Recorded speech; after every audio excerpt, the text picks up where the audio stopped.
Uzun müddət gəzməkdə filan, ayaqda qalmaqda yoruluram, tez yoruluram. Əvvəllər daha uzun sürə, daha uzun məsafələr, gəzə bilirdim. İndi amma daha, qısa məsafədə çox yorğunluq verir mənə. Tamam.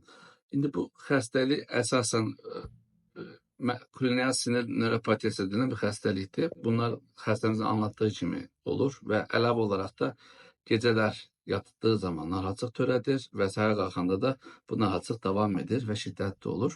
Bunlar çoxunluqla bəzən xəstəmiz çox şanslıdır. Yəni belində hər hansı bir gecə tapılmamış. Əgər tapılsaydı və ona bağlı əməliyyat olan mənim bəzi xəstələrim var, bu səbəblə diaqnozu olduqca gec qalır. Və bunların olduqca bəsit müayinə və metod və işləmlərlə də nəticəyi və səbəbi biz baxa bilirik. Bu diaqnozu, yəni xəstəliyi hər zaman həkimlərə soruşun. Bəzən dediyimiz gibi tədbir müalicədən daha çox diaqnozu qoymaq önəmlidir və bu diaqnozlarda da əsas olan, yəni ən sıx gördüyümüz xəstəlik deyil, bu tərs nadir olan xəstəliklər də yenə bizim üçün önəmli olur. Bu klinial sinir nöropatisi nadir görülüyor. Yəni nadir görülmür əslində, diaqnozu nadir qoyulur. Çünki həkimlər tərəfindən diaqnozu gec qoyulur. Bu səbəblə bu şikayətləriniz varsa, siz də həkimə başvura bilərsiniz. Təşəkkürlər.